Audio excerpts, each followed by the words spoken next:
What's going on, YouTube? Terrible Tim back with another video. It is not race day. Today is Saturday, January 25th. It's a shop day, and I'm headed out to the shop this morning. Very cold, frosty morning here in Tacoma, Washington. Thought I'd just turn the camera on and we could have a little chat. I get a lot of questions, like the same questions over and over, and so I figured I'd try to address a couple of those this morning while I'm driving out to the shop. The main question that I get asked a lot is why I don't do shop videos. I know there's a couple other racing YouTubers, Landon Huffman, Boo Carlisle, those guys, they do shop update videos, see what they're working on this weekend, how they're getting the car ready for the race and whatnot. And we don't really do that. I've done it in the past, several years ago, but we stopped doing it. I only did a couple of them and then stopped doing it. And the reason for that, well, it's kind of twofold, maybe even threefold. First of all, it's about a 35-minute drive to the shop from my place, so we don't work on the cars except for on weekends, because it's kind of difficult for me to get there after work and have any time to actually do anything. The shop is actually at my brother's house, Tommy. You guys have seen him in the videos.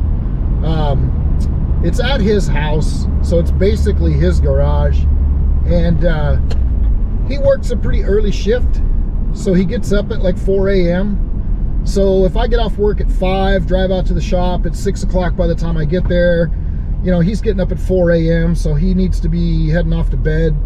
There's not a lot of time to get days in the evenings to work on the cars after work. So we really stick to just weekends, mostly Saturday, because Sunday is kind of family day. And it makes it difficult to film things and get stuff done. If you guys have ever tried to film a YouTube video, it just makes everything that you're doing take 3 times as long. You have to set up the camera, set up the lighting, then do the work, break down the cameras, move the cameras, set up the lighting again. There's a lot of stuff that goes into it that, you know, people think, oh, you just turn your phone on and film a video and post it to YouTube, and that's fine. Some people can do that, but there's a lot more that goes into it from my side of it, because I want it to be a good video. I don't want it to be just trash that you go, oh, this guy doesn't know how to film a video. I want it to be engaging. I want it to be interesting. I want it to be well lit, well shot, all of that. So there's a lot that goes into it, and as soon as you turn on the camera, it makes everything take 3 times as long. So then you don't get much done on the actual car. So we try to focus on just getting the work done on the car and not film a YouTube video. Secondly, since it resides at my brother's house, like I said, it's basically his garage. There's stuff in there that he just doesn't want people knowing that he has.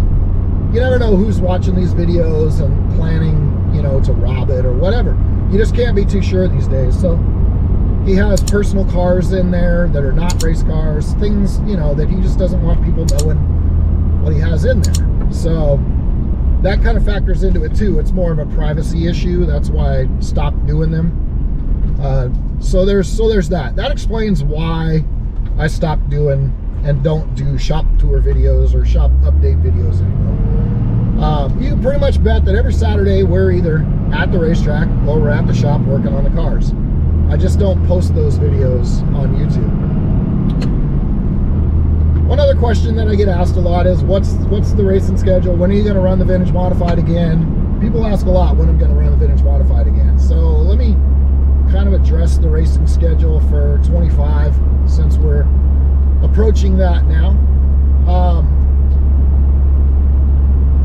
First of all, the main focus will of course be Ashley in the number 92 mini stock up at Evergreen Speedway. I think she's planning on running the whole season, so you'll see her up there quite a bit. I know you guys saw the video at the end of the year where she had that big accident, and we've cut the whole front of that car off. We've been rebuilding it. We're getting close to getting it back in a position where it's getting close to being a race car again. It's been a long winter working on that car. That's been the main focus, getting that thing done. So she'll be back up there. She does have another car that we usually just run at South Sound Speedway. So, you know, it's not like she doesn't have a car. We're just trying to get that car put back together because it was the better car. So, and she was more comfortable in it, which also matters. So, that's been the big focus at the shop, getting that car repaired. The Vintage Modified is pretty much ready to go to the track. We got a few things left to do to it. I had to put a new driver's door on it after that last race where it got kind of wadded up. So new driver's door, new Nerf bar. We got to get the graphics for the door, put those on it, and then do some setup work, and it'll be ready to run. So there's not a lot to do to it. It's almost ready to go. So like I said, the big focus is on that mini stock, and then we tinker with the Vintage Modified a little bit. Mostly right now we're waiting on graphics for the driver's door, and then we'll get her scaled out and set up and ready to go, and then it'll be done. I think my first actual date that I have penciled in on the calendar is going to be the Vintage Modified Nationals over at Wenatchee Valley Super Oval. We're going to try to make that race. I think that'll probably be my first race, because what I don't want to do is take the car out to the track and tear it up and then have to fix it real fast before the Vintage Modified Nationals. So we're going to focus on the Vintage Mod Nationals as our first race, and then we'll go from there. I will pick a couple races at South Sound Speedway that we'll pencil in, you know, ones that don't overlap with Ashley's race dates at Evergreen, and then we'll go to those.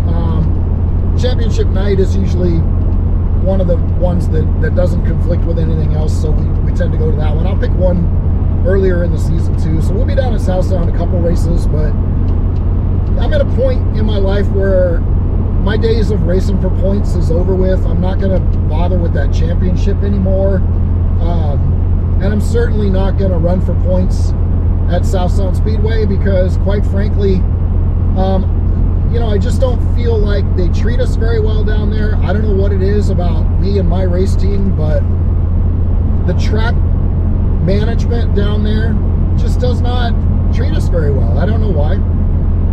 So it's not a place that, like, look, I don't wish any ill will on the track or the ownership. I don't want them to close down or anything. I would love to see them be very successful. It's just, I don't feel as welcome there as I would like to. So running for points there is not something I'm going to go out of my way to do. If my car was legal to run with the VMRA series, I would go do that, but it's not, so I'm stuck at South Sound because that's the only place my car fits the rules, and I'm not going to spend thousands of dollars to convert it over to make it legal. It's just not worth it at this point in my life. So we'll just keep picking a couple races a year at South Sound, and we'll go out there and try to have some fun. But, you know, racing for points, trying to grind that championship out, it gets to be too much of a chore. And like I said, I'm at a point in my life where if I'm not having fun, I don't want to do it.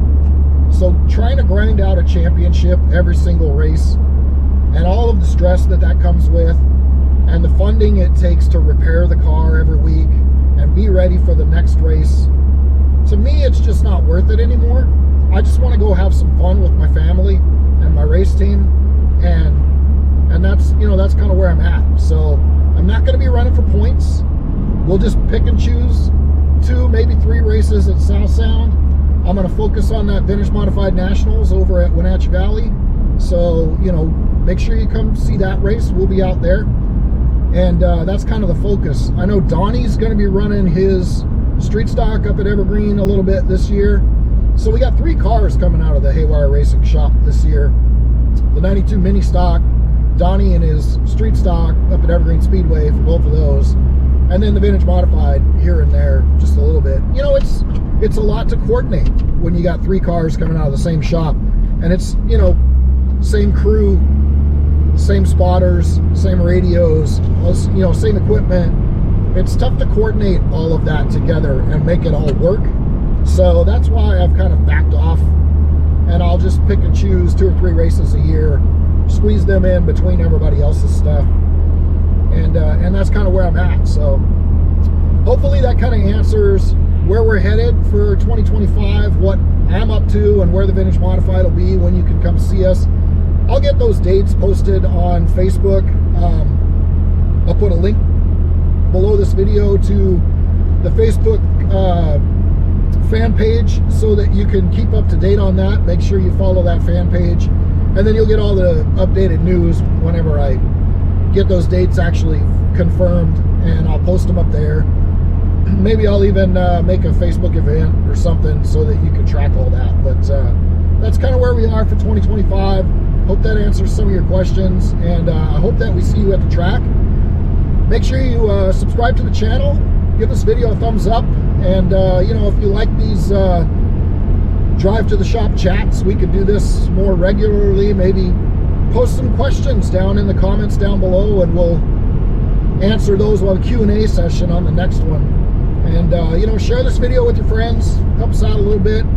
Subscription doesn't cost you anything, so click that button and ring that notification bell so you know when the videos are coming out. And thanks everybody for watching this. We'll see you guys in the next one.